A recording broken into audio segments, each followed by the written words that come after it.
Welcome to dark history. ये वो दिन होगा जब सारे लीडर, सारे सहारे, सारे बहाने टूट जाएंगे और जहन्नम के बीच शैतान अपनी आखिरी तकरीर में अपने ही फॉलोअर्स की इज्जती नफ्स जला देगा। जहन्नम में शैतान का आखिरी खिताब अस्सलाम अलैकुम। मसले की गहराई को समझें, क्योंकि हम जिस धोखे में जी रहे हैं उसका अंजाम बहुत भयानक है। आइए बात का आगाज तारीख इंसानी के एक खौफनाक नफ्सियाती वाक़ये से करते हैं। ये इस दौर का जिक्र है जब बनी इसराइल ने अपनी आंखों से समंदर को फटते देखा था। फिरौन गरक हो चुका था। लॉजिक कहती है कि उनका ईमान इतना पक्का होना चाहिए था कि कोई हिला न सके। लेकिन हुआ क्या? हजरत मूसा अलैहिस्सलाम सिर्फ 40 रातों के लिए कोहे तौर पर गए। पीछे एक शख्स था, सामरी। इस शख्स ने कौम की साइकोलॉजी को समझा। उसने देखा कि ये लोग दिखावे और आवाज से मुतासिर होने वाले हैं। उसने ज़ेवरात पगलाकर सोने का एक बिछड़ा बनाया जिसमें से हुआ गुजरती थी तो आवाज आती थी।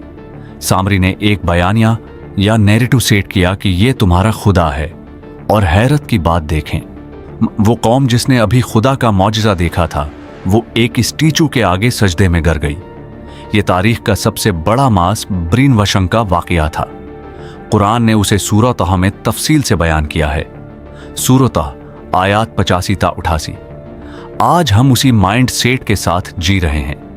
लेकिन जिस वाक़े का आज हम जिक्र करने जा रहे हैं वो सामरी के फितने से अरबों गुना बड़ा है। ये वो दिन होगा जब असल मास्टर माइंड अपने फॉलोअर्स के मनहा पर थप्पड़ मारेगा। आइए कुरान के आंख से फ्यूचर के उस इवेंट को डीकोड करते हैं। हम किन के पीछे भाग रहे हैं? सियासतदान, ट्रेंड सीटर्स या मॉडर्न फिलोसफर्स या बुजुर्गान की अंधी तकलीद? नफ्सियात में हम उसे हेलो इफेक्ट कहते हैं। यानी हम समझते हैं कि अगर ये बंदा फेमस है तो ये हमें बचा लेगा। लेकिन क़ियामत के दिन जब जहन्नम का फैसला हो जाएगा तो ये सारे फॉलोअर्स चीखेंगे। कमजोर लोग अपने बड़ों का गरीबान पकड़ेंगे और कहेंगे, हम तो तुम्हारे पीछे चले थे, तुमने सिस्टम बनाया, तुमने और कल्चर बनाया, हमने अपनाया। आज हमें अल्लाह के अजाब से बचाओ। जवाब क्या मिलेगा? वो बड़े लीडर्स कहेंगे, भाई हम तो खुद फंसे हुए हैं, हम तुम्हारे काम नहीं आ सकते। सूरह इब्राहिम आयत 21। जब सारे इंसानी सहारे टूट जाएंगे तो सबकी नजरें इस सुप्रीम लीडर की तरफ उठेंगी जिसने इंसानियत को पहले दिन से हाईजैक किया हुआ है। यहां से एंट्री होती है इब्लीस की। अब मंजर बदलता है। जहन्नम के शोलों के दरमियान एक मंबर लगता है। शैतान खड़ा होता है। ये वो लम्हा है जहां वो इंसान की नाम नहाद दानशुरी और इंटेलेक्ट की धज्जियां उड़ा देता है। कुरान की सूरह इब्राहिम की आयत नंबर 22 इंसान की नफ्सियात का सबसे बड़ा पोस्टमार्टम है। शैतान अपनी तकरीर में 2 टॉक 3 बातें करेगा।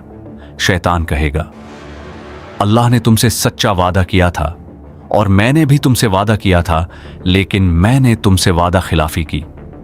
यानी वो क्लियर बता देगा कि मैंने तुम्हें सिर्फ धोखा बेचा था और तुमने खरीद लिया। दूसरा पॉइंट अथॉरिटी का सवाल।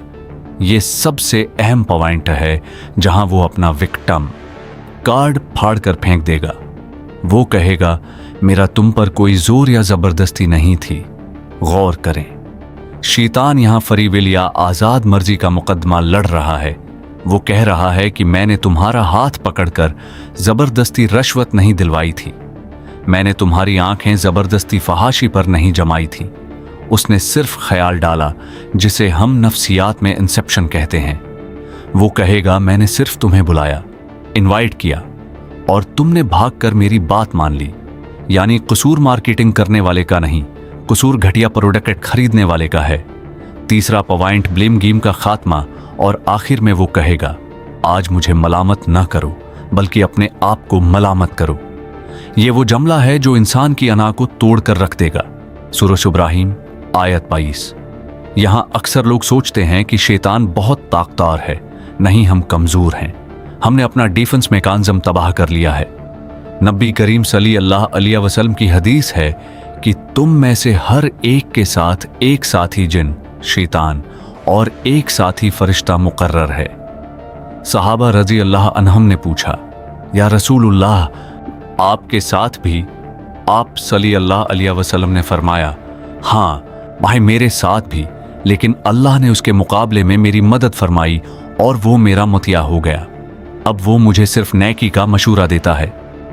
सहीह मुस्लिम, किताब सिफातिल मुनाफिकीन, हदीस 2814।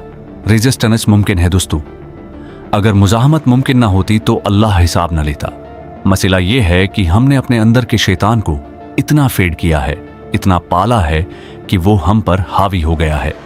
आपका नफ्स कमजोर पड़ गया है क्योंकि आपके पास इल्मी और रूहानी दिफा नहीं है। आज का मुसलमान विक्टिम माइंड सेट का शिकार है। वो कहता है माशरा बड़ा है, फितना बहुत है, मैं क्या करूं। सहाबा कराम का लेवल क्या था? वो शैतान को नहीं, खुद को किटहरे में खड़ा करते थे।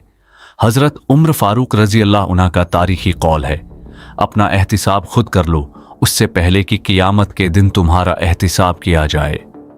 सुनन तिरमजी, किताब सफ़ाल क़ियामे, हदीस 2459। हजरत अब्दुल्लाह बिन मसूद रजी अल्लाह उन्हा की नफ्सियाती गहराई देखें। वो फरमाते हैं, मोमिन अपने गुनाहों या को ऐसे देखता है जैसे वो किसी पहाड़ के नीचे बैठा हो और डर रहा हो कि वो इस पर गिर जाएगा, जबकि बदकार और मुनाफिक अपने गुनाहों को ऐसे देखता है जैसे उसकी नाक पर मुक्खी बैठी हो जिसे वो हाथ से उड़ा दे। सहीह बुखारी, किताब दावात, हदीस 6308। फर्क परसेप्शन या जाविया नज़र का है।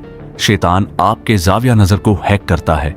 वो गुनाह को मुख्खी बनाकर दिखाता है और जब आप फंस जाते हैं तो जहन्नम में कहता है कि तुम्हारे पास अक्ल नहीं थी। तो बात बहुत सादा है, ये कोई अफसाना नहीं है, ये आपका और मेरा मुमकिना मुस्तकबल है। शैतान कोई पपुट मास्टर नहीं है जो आपको नचा रहा है, वो सिर्फ एक इन्फ्लुएंसर है। डोरियां आपके अपने हाथ में हैं। अल्लाह ताली ने सूरजुल हजर में 2 टूक फरमा दिया है, जो मेरे हकीकी बंदे हैं उन पर तेरा कोई जोर नहीं चलेगा। सूरजुल हजर, आयत 42। अगर शैतान का जोर आप पर चल रहा है तो चेक करें, कहीं आपने अल्लाह की बंदगी छोड़कर अपनी ख्वाहिशात की गुलामी तो शुरू ला नहीं कर दी। फैसला आज करना है। क्या आप इंतजार करेंगे उस दिन का जब शैतान आपको बेवकूफ कहकर अपनी जान छुड़ाएगा, या आज ही अपनी विल पावर को इस्तेमाल करते हुए इस शैतानी निज़ाम से बगावत करेंगे? जाग जाएं उससे पहले कि हमेशा के लिए सलाह दिए जाएं। याद रखें, क़ियामत के दिन शैतान आपका वकील नहीं होगा। वो साफ कह देगा, आज खुद को मलामत करो। उससे पहले कि वो दिन आए, आज अपना एहतिसाब कर लें।